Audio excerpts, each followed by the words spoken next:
Lavaca County. My name is Lauren Lundy. And my name is Ron Mark, and we're here to welcome you back to this edition of Have You Heard? Now for some local news. On January 13th, the Chamber of Commerce crowned a new Miss Hallettsville. Tune into the February 9th broadcast to hear from our new Miss Hallettsville. The Hallettsville Junior Livestock Show took place over the weekend of the 19th at the Hallettsville Expo Center. We want to thank the community of Hallettsville for supporting our youth's hard work and making this event such a success. Lavaca County voters, get ready. Starting February 20th, early voting will begin for the March 5th sheriff's election. This week, we took time to speak with each of the Lavaca County sheriff candidates. Let's take a look. Okay. Today, we're joined by Anthony Vaquero, Lavaca County sheriff candidate. Thank you for being with us. Thank you for taking time out of your day to do this. Sir. So, Mr. Vaquero, tell me a little bit about yourself and then what motivated you to run for Lavaca County Sheriff. So I grew up here in Hallettsville, graduated here at Hallettsville High School, joined law enforcement in 2009, followed my late father's footsteps. He passed away in 2017. He was the lieutenant here, investigator at the Lavaca County Sheriff's Office. Prior to that, he worked at Montgomery County and Travis County and Chambers County for many years. He did about 45 years of law enforcement experience. Always moved up to captains and commanders of big departments. So he was pretty much my motivation and the reason why I joined law enforcement in 2009. Started off at Victoria Police Department, worked between both city and county at the sheriff's office too as well in Victoria. I was a part of the auto theft task force. So I was able to cover 12 counties and serve all the rural agencies that don't have the funding and help them with grant funding as well. But that was pretty much my motivation, was just following his footsteps. Yes, sir. Yes, sir. You mentioned auto theft. Is that something that you think that you can help with in Hallettsville? I know that's becoming Yes, it's becoming a more popular issue. We've seen in the past, a few years back, we had a lot of trucks and trailers stolen here in Lavaca County.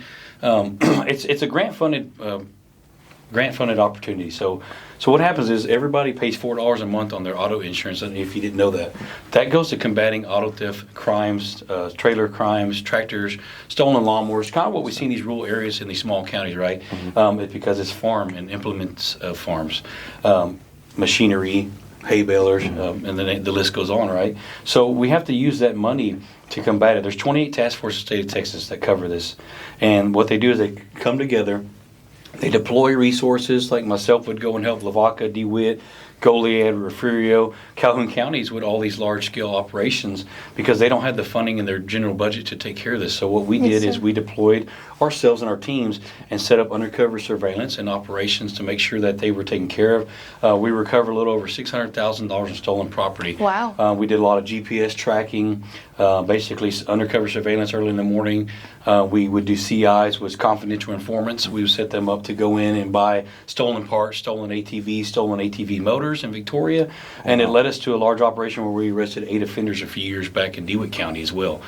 So that's something I would love to bring here and get back on the auto theft task force grant-funded opportunity. It also allows us to buy new vehicles, license plate readers, all the technology that we need. Yes, sir. So we talked about how auto theft is a big problem here in Lavaca County, or it's starting to get to be a big problem. But what do you see as a bigger issue than that we have here in Lavaca County? So the main thing here too is we have a border issue. We feel the pressure from that as well. Yes, sir. We do. We need to take those resources and obtain more grant funding and deploy like an investigator and a couple deputies strictly assigned to immigration, drug trafficking, human trafficking, and so forth. Those guys can work together with our state and federal agencies. And then we also have local issues that occur every single day. A sheriff's office not only deals with border issues, but a sheriff's office on a day-to-day deals with thefts, burglaries, sexual assaults, disturbances, petty crimes, which I would say is like a credit card abuse, forgeries, child abuse, elderly abuse. The list goes on. And we can't turn a blind eye to that and just focus just on one entity of law enforcement. There's so many things that go on, and I want people to understand that. This is where we need to put a focus on is both. But we can't do a disservice to our citizens here and just focus on one crime. Right. Because if we do that, we're going to fail the community, and I see that happening today because we're not being involved. I'm the only candidate that has actually preached about school safety since I announced my candidacy last summer. I'm the only one that actually has put forth the effort to visit with our schools and go over things with them as well. We had to put plans together to get school resource officers involved. A lot of that can be done with grant funding. I've written grants for probably 8 to 9 years. I want to say I've gotten close to $880,000 in grants. When I worked here at Lubbock County, I did a little over $250,000 in grants, and for all new radios, license plate readers, new in-car computers, ticket writers. I implemented a body cam procedure here. I've done a lot of stuff like that, and that's something I want to continue to do. You mentioned schools. So working with schools, what would be your biggest goal as sheriff? So my biggest goal here is I want to bring awareness to the schools and let them know what's going on. We have a lot of incidents occurring throughout the world, as you see with active shooters. Yes, I bring a lot of wealth of knowledge from that, from learning a lot of that in Victoria. We practiced, preached, and trained very heavily on active shooter training scenarios. We need to have more tabletop discussions with our local leaders, our fire departments, our EMS. We need to get involved with our hospitals. We need to make sure that they understand that this is not just law enforcement involved, it's going to be everybody in the community involved. There's a lot of stuff after something happens like that. We have to have reunification programs. We need to make sure we have a command center set up. We don't have a command center trailer at the Lubbock County Sheriff's Office. We have to borrow one from Yoakum Police Department. It's very time consuming when you have these issues occurring, and we need to have the equipment, we need to have the personnel, and we need to have schools trained as to where if something was happening today, they know how to handle these situations. And that starts at the local level here. Yes, sir. So, Well, again, we appreciate you Appreciate taking y'all. time out of your Thank you day for your to time. join us. Thank y'all you so much. Good luck Appreciate if y'all. you're run for sheriff. thank y'all. We're here with Mr. Stepen Greenwell, who is running for Lavaca County Sheriff. Mr. Greenwell, tell us a little bit about yourself and what inspired you to run for sheriff. Sure. So I grew up in Lubbock County. I went to high school in Moulton, graduated in 1987, married my wife of Hallettsville, Kim Raines, shortly after graduating, joined the Marines. Then came across, years ago, I'll tell you how I got into law enforcement to begin with. I was working at a garage, working myself through college after having completed my time in the Marine Corps. Individual tried to sell me a gun. Long and short of it is, that wound up taking me to a courtroom in Baton Rouge, federal courtroom, sometime later, and I was in court and had to testify, and I remember walking out of the court saying, this is what I want to do. And so I talked to the ATF agents that I was working with, and they told me to best place to start, easiest place to start is the Border Patrol. Finish up your degree, get into the Border Patrol, and that's where I started. Started there in 1997. Did about a year and a half on the border in Laredo, and then became a criminal investigator with U.S. Immigration. Worked in the jails with criminal aliens, worked in the anti-smuggling unit, and then 9/11 occurred. The creation of Homeland Security occurred, Department of Homeland Security. I then got into cyber crimes. I was promoted to be as a supervisor, got into cyber crimes, which was a lot of child exploitation investigations as well as pharmaceutical smuggling, online pharmaceutical smuggling. From there I worked drugs, supervised the drug unit for the next about 3 years, then asset forfeiture. Stepped down and decided, from management in Houston, decided I wanted to go home to the area I grew up in. Right. Realizing that there was an opening in Victoria, I took over that office and worked there for the remaining 10 years of my career. It was during that time, towards the end of my career, that a position had come open for the Justice of the Peace spot. And so I decided to retire, which I did in November of 21. Retired, became the Justice of the Peace, where I've been for the last 19 months, which will answer the second half of your question, and that is what's motivated me to do this. Yes, sir. So my duties as JP for the last 19 months included going to death scenes, hospitals, schools. Yes, sir. Responding to mental health warrants, those sort of things. What I noticed over and over, Lauren, was that drugs were the central theme. I kept seeing the impact that drugs were having on the community I grew up in, the community much of my family still resides. And I saw the impact it was having on the mental health of the community, the social fabric of the community. And I said to myself, I can no longer stand by knowing all the training and experience I had and not do anything. So Yes, sir. I put my name in the hat and we'll see what happens. Yes, sir. That sounds great. So you mentioned that you see drugs as a big factor in a lot of the deaths and stuff around here in Lavaca County. Would you say that that's probably a big problem that we have here in Lavaca County? Absolutely. So again, one of the things the Justice of the Peace does is he responds to inquiries. Mm-hmm. So when there's an unattended death in the community, a JP must go and conduct a death investigation. Mm-hmm. So when I started seeing overdoses from methamphetamine, overdoses from fentanyl, resulting in death, it became a major concern. We can't believe that we live on an island, that we're insulated from the things that are happening in the big city anymore. We have fentanyl in our community now, and that is an extremely toxic, deadly substance, and we have to push back. Yes, sir. How do you think that, as sheriff, you could help fight this battle? Well, again, as I was saying earlier, I've worked extensively in conducting investigations of organized crime, which drug trafficking is.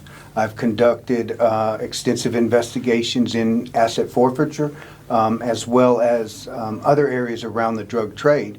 But I've also supervised agents and investigators, state, local, and other federal agents in doing the same. So I believe it's those years of leadership and working in the trenches that will enable me to lead the men and women of Lavaca County Sheriff's Office to begin to push back on this scourge that is infecting our area.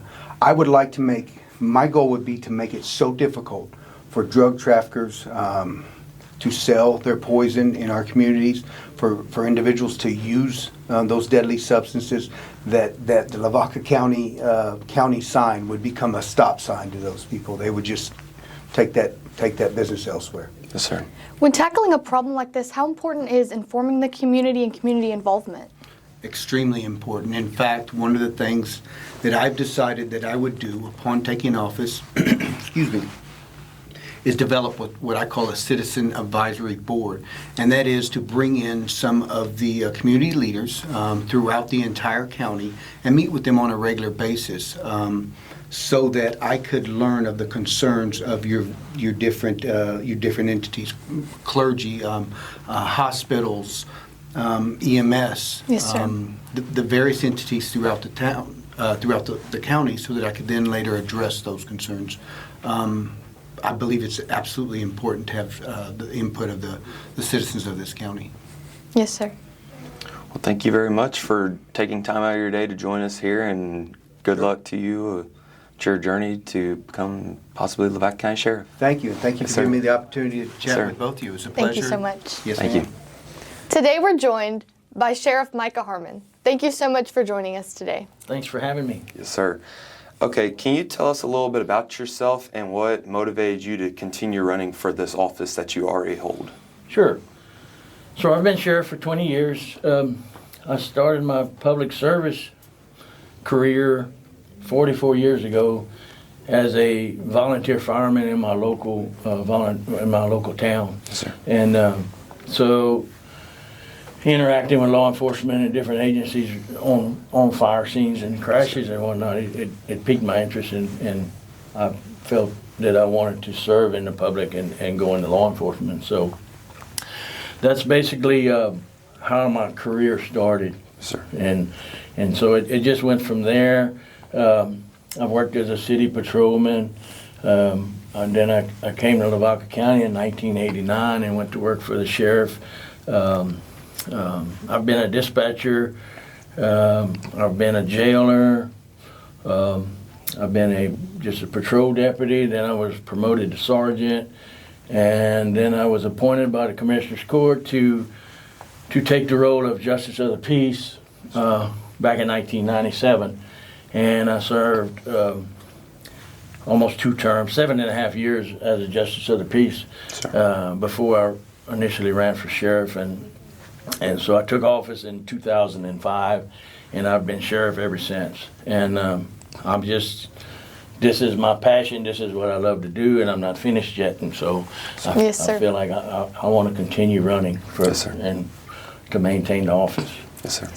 So even though Lavaca County is decently small, it has some problems. How do you feel that you can tackle those, and what are some of those bigger problems in our area?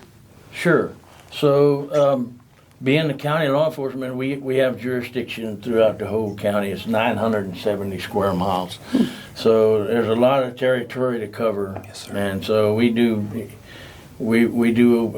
property crimes, burglaries, thefts, all the way to your violent crimes against persons and whatnot. So right now, with the state of the border and the open border situation that we're in right now, as y'all know, we're seeing a huge influx of Yes, people sir. coming into the country, and so we focus a lot on that. I've been involved in border security probably for the last 15 years. We started out obtaining grants through the Operation Border Star Grant Program, which allowed us to pay our deputies overtime money to get them out on the highways and out in the community and start trying to interdict some of the drugs Yes, sir. and illegal persons coming over. And so that's been a continuing process. They changed the name. The Border Star Grant Program kind of changed into Operation Lone Star, which is the grant program that we're using now, and we've received over $500,000 through the Operation Lone Star Grant Program for equipment such as license plate readers. We've been able to purchase some vehicles, some radios for the deputies, and things of that nature. And now we have overtime. They've allotted us almost $300,000 in overtime money. So our deputies are now back out on the highways working some interdiction on the highways, trying to interdict some of the drugs and illegal trafficking that's going on. Yes, sir. Yes, sir. So obviously we just talked about border, which I agree that's a big problem with not just our county, but all of Texas. Yes. But also one thing that we've noticed recently is vehicle burglaries. I feel like that's starting to become a greater increase here in our county. What do you think our county can do to help prevent that or stop that? So when you're saying vehicle burglars, are you talking about people breaking into the vehicles, Like, or the as vehicle in being stealing, stolen? this vehicle being stolen. Right. Yes, sir. So a lot of that is cartel related. Mm-hmm. They're stealing. You see mostly 3/4 ton or 1 ton double cab 4-wheel drive trucks. Yes, sir. That's the truck of choice for the smugglers. They take out the back seats and they can put, whether it's narcotics or humans, they squeeze as many of them in there as they can. So it's just your basic crime prevention. If you have a garage, put your vehicle in the garage. If you don't have a garage, make sure you lock it, take the keys out, don't leave any weapons in it, don't leave any valuables in it. They're very sophisticated. Nowadays, as y'all probably know, you can't just start a vehicle with any key. It has to be programmed. So they have a way of programming those keys and getting in those vehicles and driving them off within a matter of seconds. Yes, sir. I don't know if y'all saw the video recently from the city of Shiner where they stole a vehicle in the city limits of Shiner, but the truck pulled up, person got out, got in the stolen vehicle and cranked it up and was gone within a matter of 10 Wow. seconds. Wow. That's So, that is very. your basic crime prevention. Yes, sir. You've been sheriff for 20 years, you mentioned. If you win again, what is your goal for our county? How do you think that you can really make an impact? Sure. So I just plan on continuing to do what we do. I have a great team of employees in place. They're long tenured employees. I have my chief deputy who has been with me for 20 years since I started. My jail administrator is also been with the county for 20 years. So we have a real good set of employees, and we're just going to continue doing what we do. Yes, sir. Yes, sir. Thank you so much. Yes, Sure. thank you again for taking time out of your day to do this. We Well, really appreciate it. I thank y'all. I mean, it's great. Again, it's great that we're able to reach out to the young voters. I know there's probably a lot of students that are eligible to vote, and we just encourage that you get involved and that you go vote. And it doesn't matter if you vote for me or your county commissioners. Even in your local school board elections, it's very important. It's one of your rights as an American citizen, and I just feel like that not enough people participate and get out and vote, and it's just great that y'all are able to do this for the young people. Yes, sir. Thank you. Thank you so All right, much. thank y'all very much. Thank you. All right. Let's go to Andrew George to hear about all of our sports teams in action and hear from the record-breaking post from the Lady Brahma basketball team. Welcome to Sports on Have You Heard, where we cover your favorite Lavaca County teams. I'm Andrew George, and we're going to start off with a recap of girls and boys basketball. The boys basketball team beat Rice in an overtime thriller, 58-55 in Rice, where it was a back-and-forth game until the end, where HB pulled ahead and didn't look back. The Hallettsville Lady Brahmas really tore it up Tuesday night against Rice, as they blew them out 53-24, where the game was never even close. They look to continue this success in district with their game on Friday. I had a few minutes to talk to LB Post Micah Haron about her record-breaking last 2 weeks of play. So Macy, did you understand why everyone was cheering in the stands after you got that rebound? For the rebound, no. I had no idea. I knew that there was something happening, but I wasn't sure of what. So it took a minute for me to kind of figure out what was going on. Gotcha. So I guess you weren't aware that you were this close to achieving the milestone of 1,000 rebounds. No, not a clue. I had no idea that was coming. So you must have been pretty shocked. Yeah. And now this last game, you've reached another milestone of 1,000 career points. That's an insane stat. Congratulations. What has contributed to your success this year? This year, I'd say it was a kind of combined effort of our team, having the team behind us, and then also just knowing that it's my senior year and this is like the last chance to really give it all I got. So. Awesome. And lastly, how does it feel to have set 2 school records in your senior year? It's pretty cool, and especially since it was so close together. Yeah. It's a really cool accomplishment. I'm really glad that I got to do that. Thank you for your time, Macy. Now for swimming. At the district meet, Lauren Lundy placed first in the 50-yard freestyle with a time of 26:58, and first in the 100-yard freestyle with a time of 59:95. She was also named Female Athlete of the Week. Now for soccer. Boys soccer hasn't started off the way they have wanted to, as they are 0-4-2, but look to get back in the win column with the win against Rice on Friday. LB Soccer beat Caldwell on Wednesday 2-0, improving their record to 2-4-4. They hope to keep this going. This was Andrew George. Thanks for tuning in to Sports on Have You Heard. Back to Lauren and Ryland. Thank you, Andrew. We are proud of all of our athletes and their accomplishments. We've had quite a bit of rain this week. Let's go to Darby Phillips to hear about the upcoming weather. Good morning, Lavaca County. My name is Darby Phillips, and here is your weather outlook for the next 14 days. This weekend, you can expect colder weather with temperatures ranging from 63 degrees to 37 degrees. Moving into next week, you'll experience cool, cloudy conditions, with temperatures getting as high as the mid-60s and the lows will be in the 40 to 50 degree range. As the week comes to an end, it'll be time to bring out those umbrellas again. Starting Thursday, you will begin to see more rain showers that will continue through Friday as well as the weekend. Next weekend, the clouds and showers will maintain their presence, but the temperatures will warm up just a tad, ranging from the high 60s to the low 50s. The following week, we will experience temperatures ranging from higher 60s to lower 50s. Now back to Lauren and Ryland. Thanks, Darby. I'm sure ready to enjoy some comfortable weather after the cold temperatures we've recently experienced. Let's go to Summer and Cody to hear some details about the Hallettsville Junior Livestock Show.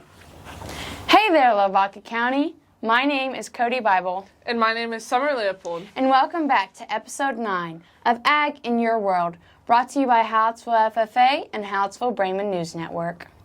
The Hallettsville Junior Livestock Show took place this past weekend at the Wilbur Barber Expo Center. Students from Hallettsville and the surrounding communities brought their animal projects together for a great stock show. Students worked very hard with their animals, and their work pays off if they win a buckle or get to sell their animal in the market auction. Grossed a total of over $410,000 in sales and donations. Congratulations to our Hallettsville FFA members who placed well at the stock show. Grand Champion chickens were shown by Allie Derringer. The Reserve Champion steer was shown by Wyatt Leopold. The Grand Champion heifer was shown by Summer Leopold, and the Reserve Champion heifer was shown by Austin Matheson. Rylan Marek showed the Reserve Champion market swine. Jake Ressler won Reserve Champion with his commercial heifers. Our FFA members not only are great animal raisers, but great animal showmen as well.